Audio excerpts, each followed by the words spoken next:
Bonjour et bienvenue dans Faut pas croire. De Gandhi à Greenpeace, de Martin Luther King au féminisme, la désobéissance civile est un moyen de lutte largement répandu qui prône la résistance dans la non-violence. Et c'est un moyen de lutte efficace s'il est bien pratiqué parce que oui, c'est un art auquel on peut se former. C'est ce qu'a constaté notre réalisateur Alain Hugui en suivant les membres d'Extinction Rebellion. 17 janvier 2020, les rues de Lausanne sont noires de monde. Une année après la première marche pour le climat, 15 000 personnes défilent dans les rues de la ville pour défendre la cause écologique, avec à leur tête une invitée de choix, Greta Thunberg. Au milieu du tumulte, la Suédoise de 17 ans défile sous les objectifs des photographes et des caméramans. La foule se regroupe sur la place de la Riponne. Après quelques discours, Greta Thunberg prend la parole. En icône de la cause climatique, elle encourage les manifestants. Bonjour Lausanne.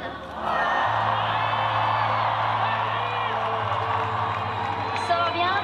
I am so grateful to be here with you, especially now on the anniversary of the strike in Lausanne. Mais pour certains, ces manifestations ne sont pas suffisantes pour la transmission du message écologique. Il faut user de moyens plus forts, plus radicaux, quitte à outrepasser le cadre légal. À l'heure actuelle, parce qu'on est dans une situation qui est urgentissime, ça marche, mais ça ne suffit pas, ça ne va pas assez vite. Une urgence justifiée, selon les activistes, par le principe de rétroactivité. Un phénomène observé sur la banquise notamment, qui veut qu'un événement en génère un autre par effet de cascade. Un exemple, la fonte des glaces. En fondant, l'océan qui est noir absorbe la chaleur du soleil, réchauffe la glace qui fond encore plus. Ce jeune activiste fait partie d'Extinction Rebellion, un mouvement dont les actions prônent la désobéissance civile pour véhiculer le message avec plus d'impact. La désobéissance civile, on la considère à XR un peu comme une légitime défense en fait, par rapport à un système qui est un peu toxique, nauséabond, mortifère. Fondée en Angleterre en 2018, Extinction Rebellion, appelée aussi XR, organise des campagnes dédiées à la protection de l'environnement. Des actions directes, outrepassant les lois, avec comme slogan affiché « Quand l'espoir meurt, l'action commence ». Le mouvement compterait aujourd'hui plus de 100 000 membres, actifs dans plus de 70 pays. En Suisse, des formations de désobéissance civile existent pour préparer les défenseurs du climat aux actions sur le terrain. On a plusieurs axes un peu entre des ateliers pratiques ou des parties un peu théoriques où on parle un peu de la situation climatique actuelle et politique, de qu'est-ce qui ne va pas, de Extinction Rebellion et des valeurs du mouvement. On a différents travaux pratiques sur les rapports entre individus, l'écoute active, des expériences pratiques de formation de blocage, des informations juridiques sur ce qu'implique un blocage, des choses comme ça, pour qu'à la fin une personne ait une idée de ce qu'est la désobéissance civile et de ce qu'on propose nous en tant que mouvement. C'est un ensemble d'outils et de méthodes pour s'opposer à un système profondément injuste dans lequel on vit. Imaginer une action qui outrepasse un cadre légal n'est pas anodin. Pour la plupart d'entre nous, c'est aller à l'encontre d'une pensée avec laquelle nous avons grandi. C'est pas simple parce qu'on est pris dans ce système, on a grandi avec, on a intégré ces règles tacitement aussi, on a appris aussi par mimétisme, on a vu faire, donc il y a nécessité d'une prise de conscience. Alors là, évidemment, un mouvement comme XR propose, et puis c'est pas le premier, c'est pas, de loin pas le premier mouvement de désobéissance civile, donc c'est des mouvements qui proposent des changements. Donc même si on prend conscience qu'on doit changer, de faire le pas vers le changement, c'est encore quelque chose. Là, ça devient un travail beaucoup plus personnel et ça devient très difficile de désobéir. Cette formation invite les apprenants à renforcer leur prise de position, en théorie, premièrement, puis corporellement. Un premier pas en direction d'un projet d'action concrète. C'est un exercice où on a 4 axes, un axe violent-non violent, puis un axe je ferai ça, je ferai pas ça. Puis on expose différentes situations aux participantes, aux participants. Par exemple, je vais taguer les murs d'une banque avec le logo Extinction Rebellion, je vais refuser d'obéir à la police, je vais saboter un avion de combat qui doit être vendu à une armée étrangère pour voir à quel point les personnes dans la salle considèrent ça comme violent ou non violent. Puis en fait, ce qu'on remarque, c'est que la notion de non-violence, c'est vraiment quelque chose qui fait débat. Rapidement après la théorie, XR met sur pied une action contre le secteur privé. Lausanne, à la première heure, les manifestants convergent vers un lieu communiqué par messagerie cryptée. S'ensuit une succession de transports publics pour arriver vers 2 bus de location. Le mouvement se s'est infiltré et prend toutes les précautions d'usage. On compartimente en fait les informations. On sait qu'il y a une répression policière et ils ont mis en place un dispositif pour essayer de bloquer cette action. Départ vers une destination inconnue. Rapidement, on nous demande d'éteindre nos téléphones mobiles. Moi, je travaille dans l'informatique, donc je sais très bien quand un téléphone portable il peut être tracé par une tour, etc. Il y a tout qui est gardé, donc c'est normal. Les bus se parqueront finalement au centre de la Genève internationale. Le mouvement prend dès lors l'aspect d'un groupe touristique. Lieu de destination, 50 rue du Rhône, le siège discret du géant du trading énergétique, la société Mercuria. Dans les premières minutes de l'action, ils ne savent pas quel est notre but avant qu'on explique, qu'on pose la situation et qu'on dise on est non-violent, on n'est pas là pour voler, on n'est pas là pour dégrader du matériel. Mais XR n'aura pas le temps de s'expliquer. Les caméras de surveillance ont déjà signalé l'intrusion. Société de sécurité, je suis au Rhône 50, nous avons des manifestants qui sont dans l'immeuble au 6e étage. Averti, la multinationale verrouille ses portes. Allô ? Qu'à cela ne tienne, les revendications du groupe passeront par l'interphone. On est là pour faire passer un message. Et puis l'idée, c'est que ça se fasse de la manière la plus calme possible. J'espère que vous m'entendez. Je suis maître Bélion, maître Rébellion. Vous voyez un peu le jeu de mots. Monsieur le directeur, madame la directrice, en toute impunité, vos activités écocidaires violent les accords de Paris, dont la Suisse est signataire. Nous accusons solennellement cette entreprise de faire primer les intérêts particuliers d'une poignée de privilégiés sur l'intérêt général et le droit de vie de tous et toutes. Le but, c'est de créer cette possibilité d'entrer en dialogue avec les parties concernées, appeler à la responsabilité des multinationales ou des entreprises de manière générale. La police ne tarde pas à se rendre sur le site. Le but maintenant pour les activistes, tenir le siège le plus longtemps possible dans un état de refus d'obtempérer. Être en contradiction avec l'État, avec la police, c'est très dur. La presse n'est pas la bienvenue. En bas, monsieur, s'il vous plaît. Pièce d'identité.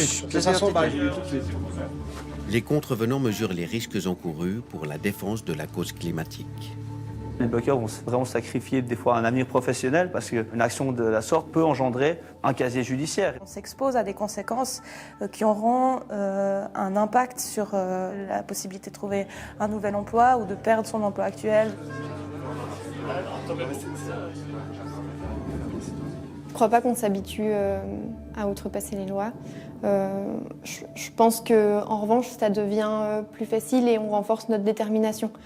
Plus on fait ces actions qui sont pour nous lourdes de conséquences et pas du tout anodines, plus la réponse est inexistante de l'autre côté, plus on comprend pourquoi on le fait et l'urgence dans laquelle on est. Finalement, les organes de presse sont intimés d'attendre sur la voie publique. Les manifestants, eux, résisteront près d'1 heure encore avant d'être délogés par les forces de l'ordre. Je suis profondément attachée aux valeurs démocratiques et j'ai l'impression que le civisme et les valeurs démocratiques, elles imposent parfois de réfléchir au cadre légal. C'est-à-dire que pour moi, en parallèle du cadre légal, il y a le cadre éthique. Et puis en fait, les lois et le cadre légal, c'est une construction sociale, c'est un cadre sur lequel on se met d'accord. Et à partir du moment où les lois ne protègent plus les citoyens, il est du devoir de chaque individu, de chaque citoyen aussi de se positionner, puis de décider comment on se réapproprie en fait notre citoyenneté pour faire en sorte que le gouvernement serve les intérêts des citoyens et pas seulement de certaines catégories de population ou des entreprises, des multinationales ou des plus riches. C'est le principe même en fait de la désobéissance civile, c'est de désobéir à des lois qui ne servent pas l'intérêt général. Xavier Renou, bonjour. Bonjour. Bon, aujourd'hui, on ne va pas on va pas dire si on est pour ou contre la désobéissance civile, on va essayer de comprendre avec vous les mécanismes. Vous êtes un peu monsieur formation en désobéissance civile. Vous avez écrit Désobéir, le petit manuel. C'est un manuel qui donne, quand on a fini de le lire, envie de s'attacher à un arbre avec des cadenas. Peut-être une note sur cette action d'Extinction Rebellion. Est-ce que c'était une bonne action en désobéissance civile? Vous, le formateur, comment vous la jugez, cette action? J'aurais préféré qu'ils puissent rentrer là où ils espéraient rentrer, mais le simple fait de tenter de rentrer attire l'attention de la presse, met une pression importante sur la multinationale ou sur la cible en l'occurrence, la fait connaître, ce qu'elle n'a surtout pas intérêt à faire. Et donc, je la trouve très réussie et j'ai reconnu des têtes croisées sur mes formations. J'en suis très heureux. C'est le coup de l'interphone. vous avez tiqué devant le reportage, vous vous dites on aurait pu aller plus loin. Disons que c'était un peu gentil. Peut-être qu'un effet de surprise, une accélération propice ou un leurre, se faire passer pour un stagiaire, pour un journaliste, de faut pas croire. On prend rendez-vous, on se fait ouvrir la porte et c'est parti. Ouais, parfait. Xavier Renou, XR, non, c'est Extinction Rebellion. C'est un hasard. C'est un hasard. Oriane Sarrazin, bonjour. Vous êtes psychologue social, maître assistante à l'Université de Lausanne et vous avez signé cette fameuse lettre ouverte, ratifiée par une centaine de représentants du monde académique suisse, une lettre de soutien au mouvement Extinction Rebellion et une lettre qui dit finalement on peut justifier quelque part la désobéissance civile face notamment à l'urgence climatique. On a l'impression que ça vous passionne, ces minorités, comme vous dites, et cette désobéissance civile. Pourquoi? Qu'est-ce qui vous passionne dans ce sujet? Alors, parce qu'en tant que psychologue social, je sais que les minorités, à savoir les groupes qui n'ont pas de pouvoir, pas forcément beaucoup de ressources, pas l'appui du grand nombre, peuvent avoir malgré tout, et de manière indirecte et sur le long terme, et de manière plus forte, une influence sur les attitudes de la population. Vous, c'est Extinction Rebellion aussi, ça vous a quelque part un peu séduit aussi. Pourquoi? Alors, j'ai signé ce manifeste, cette lettre de soutien, tout d'abord parce que Extinction Rebellion, leur première revendication, c'est écouter la science. Je suis scientifique. Le dérèglement climatique, ce n'est pas une idéologie, ce n'est pas un courant de pensée, ce n'est pas un débat, c'est un fait. Écoutez les chercheurs, écoutez donc du coup les universitaires aussi. Voilà. Ouais. Écoutez tous mes collègues qui travaillent sur le climat et qui montrent de manière indéniable qu'il y a un très gros problème, que l'humanité va droit dans le mur. Et ça justifie de peut-être désobéir de manière civile. Xavier Renou, quelle est la motivation quand dans vos formations vous avez des jeunes, des moins jeunes? Qu'est-ce qu'ils vous disent? Pourquoi tout d'un coup on désobéit? C'est quoi les motivations? C'est quoi peut-être l'élément déclencheur? Je crois que personne n'a envie de mourir et que là on parle bien de la possibilité de l'extinction de tout ou partie de l'espèce humaine et du reste du vivant. Mais ça peut être sur l'antispécisme, ça peut être sur le féminisme, il y a plusieurs façons aussi. Alors, de manière générale, le choix de la désobéissance civile exprime évidemment une défiance envers les fonctionnements supposément démocratiques qui caractérisent nos sociétés. Un sentiment de défiance nourri par l'action et ce qu'on sait des lobbies, du lobby principal qui est celui de l'argent et de ses multiples facettes, d'une classe politique qui se fait souvent la servante aveugle de ces forces-là, des forces de l'argent. Mais on pourrait se dire, tant que ça ne nous fait pas mal directement, on peut se dire, on laisse passer ça, on constate derrière notre télé ou notre écran, et puis on n'agit pas. Qu'est-ce que tout d'un coup on se dit, on a quoi? On n'a pas envie d'être complice d'un système, ou tout d'un coup on souffre, on a une violence qui est exercée envers nous par ce que vous appelez le dominant dans votre manuel? Je crois qu'il y a un petit peu de tout ça. Il y a le sentiment d'impuissance que l'on essaie de mettre en nous, mais que contrebalance la colère, le sursaut d'indignation contre l'injustice et la volonté à un moment de redevenir pleinement acteur de notre société. Le sens du mot citoyen a été un petit peu oublié, mais nous avons aussi notre mot à dire. Nous, les petits, les sans grade, les victimes ou les complices malgré eux de ce que l'on fait à nos voisins, aux frontières, ailleurs, etc. Et donc, c'est pas nouveau, heureusement, qu'au fond de l'être humain, il y a le sens moral, le sentiment d'injustice et une colère contre ce qui va mal. Ceux qui choisissent la désobéissance civile expriment en effet un certain courage, mais surtout l'idée que les autres mécanismes à notre portée ne suffisent pas ou ne suffisent plus, et que de temps en temps, il faut savoir franchir la ligne jaune. Désobéir. Voilà. Une des premières clés que vous nous donnez dans le manuel, c'est pas de s'attacher en tortue pour se faire démobiliser, pour rendre le travail de la police plus compliqué, c'est de s'informer sur les luttes passées, de dire la désobéissance civile, c'est pas nouveau et ça a marché. C'est ça que vous dites en premier dans vos formations? Oui, je parlais du sentiment d'impuissance, il y a aussi l'effacement de notre mémoire. D'où viennent les droits, les conquêtes sociales dont nous jouissons encore aujourd'hui et qu'on essaie évidemment de grignoter en permanence? Elles viennent de combats qui ont été menés. Les choses ne sont pas demandées gentiment et obtenues gentiment également.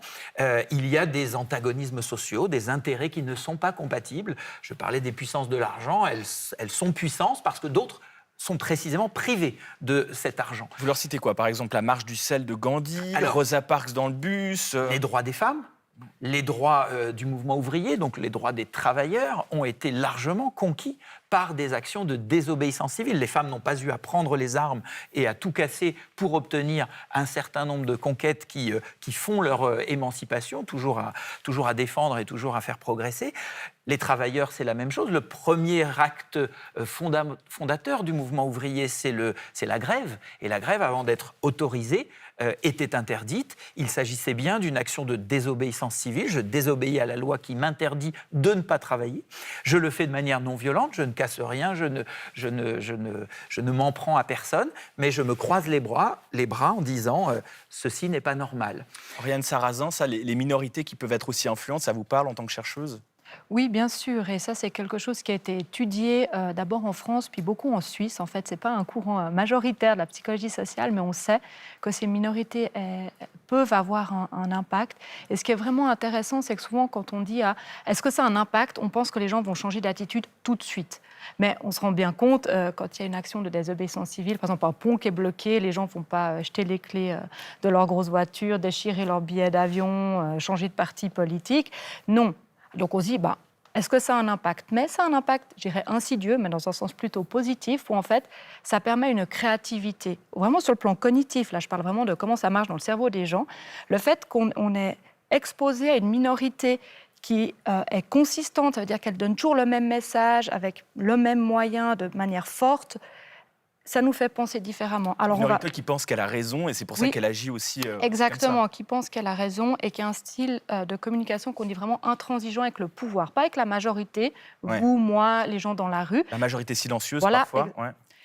Là, c'est plutôt recommandé, si je peux dire le mot recommandé, d'avoir un style plutôt négociateur. Par contre, c'est une manière d'être intransigeante avec le pouvoir, comme vous l'avez très bien rappelé dans toutes les grandes luttes sociales. Ça fait penser les gens différemment. C'est-à-dire, on ne va peut-être pas devenir membre d'Extinction Rebellion, mais on va commencer à réfléchir sur le climat.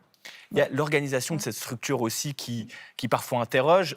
C'est-à-dire, on transgresse, donc on sort d'un cadre, mais qu'est-ce qu'on met comme cadre à la place? Ça, dans les formations, il doit y avoir des débats en disant on fait ça, on fait pas ça, ça on va transgresser, mais qu'est-ce qu'on met à la place? On a l'impression parfois que c'est des minorités unies, c'est des blocs unis qui tirent tous à la même corde, mais il doit y avoir des conflits à l'interne, et même les discussions, les mécanismes doivent être compliqués, Xavier Renou. Avant de vous répondre sur ce qui vient d'être dit, je crois que ce qui aussi amène le changement de mentalité, c'est le risque qu'assument précisément ces désobéissants. En désobéissant à la loi et en le faisant publiquement, on s'expose évidemment à la répression. Et il y a une histoire qui est racontée par l'engagement d'abord de citoyens ordinaires qui, parce qu'ils sont confrontés à une impuissance de l'ordre des mécanismes institutionnels qui sont enrayés et à une injustice, décident de prendre des risques et vont jusqu'au bout de la démarche.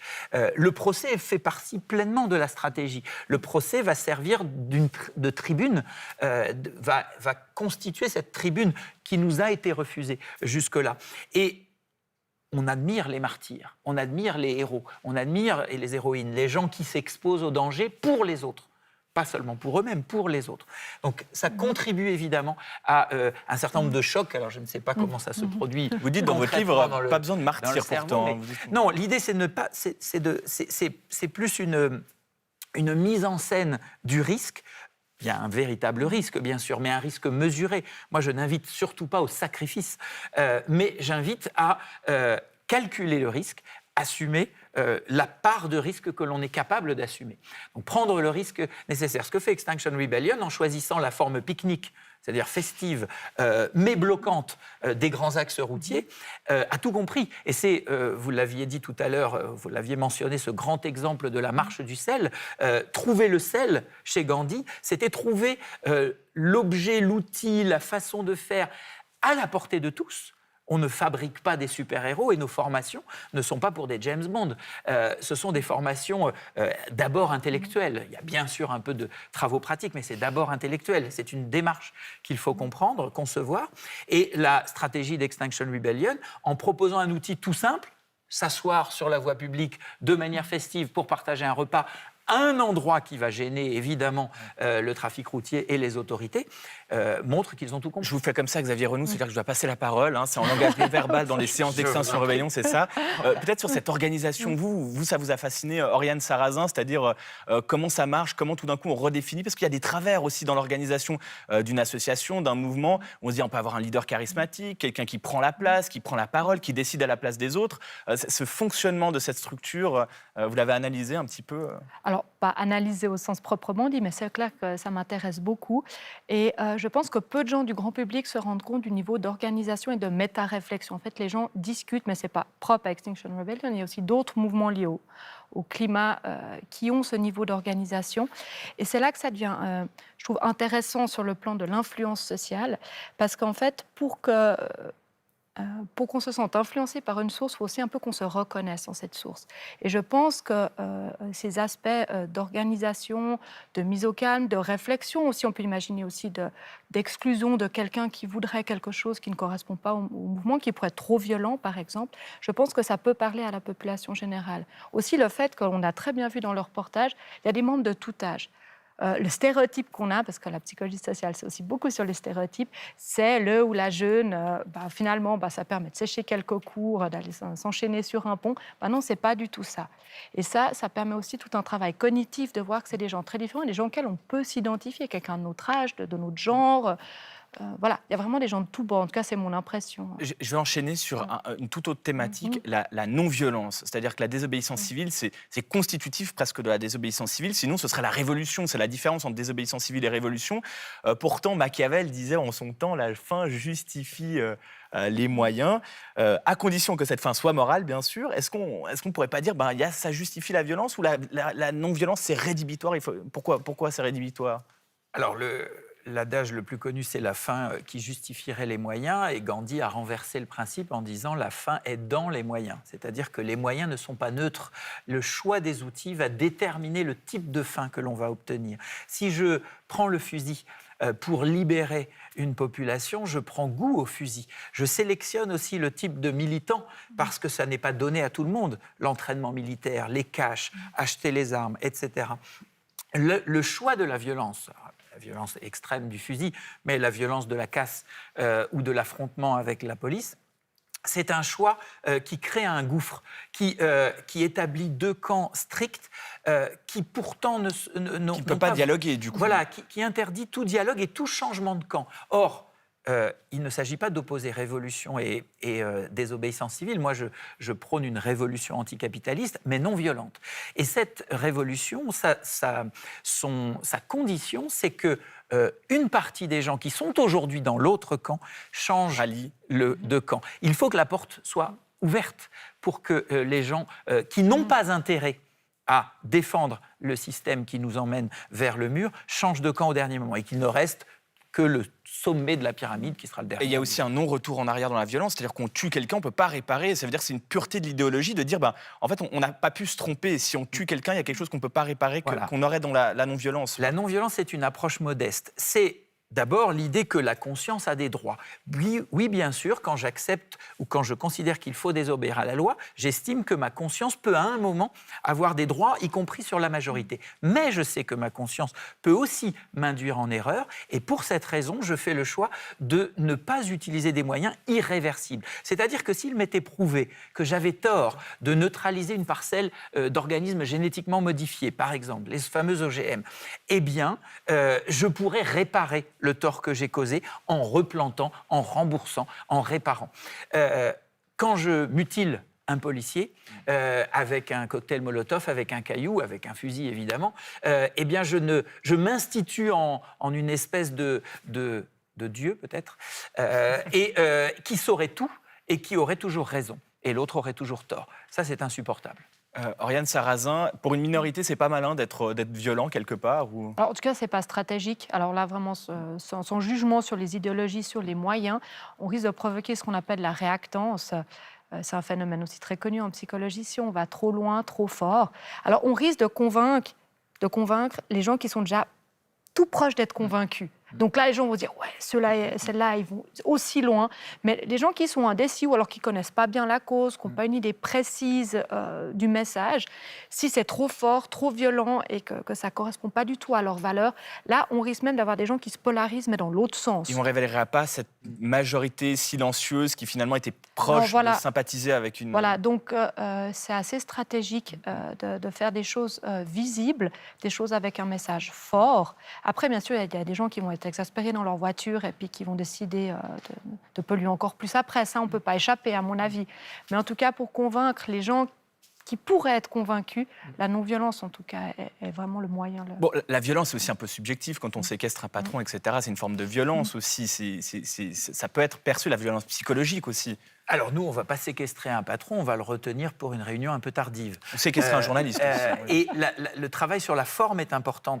Ça prête évidemment à sourire, mais ce n'est pas complètement anodin ce que je dis. C'est que, en effet, et c'est plutôt positif, les gens sont de plus en plus rétifs à la violence, au point que nos pires ennemis, les gens qui n'ont aucun scrupule pour s'enrichir et détruire notre avenir, eh bien, dissimulent leur propre violence. Donc, il n'est pas question pour nous de tomber dans ce piège de la violence. Mais en effet, plus la violence est rejetée, plus le niveau d'acceptabilité d'un moyen tombe bas. D'où un travail énorme sur la forme, et d'où des nécessités d'organisation. Encore une fois, mettez de l'humour, mettez du festif, mettez du intergénérationnel, gardez le sourire, respectez l'adversaire au moins dans la forme verbale, dans le dialogue. Vous gagnerez des points, vous serez éminemment non-violent dans la forme et néanmoins déterminé à créer le rapport de force qui va permettre la victoire. Vous nous avez presque formé à la désobéissance civile, Xavier Renou. Merci à vous deux d'avoir participé à cette émission. On en sait un peu plus sur ce concept de lutte de désobéissance civile. Voilà, c'est la fin de cette émission. Si vous souhaitez y réagir, vous pouvez nous laisser un message sur notre page Facebook ou nous écrire à notre adresse mail fautpascroire@rts.ch.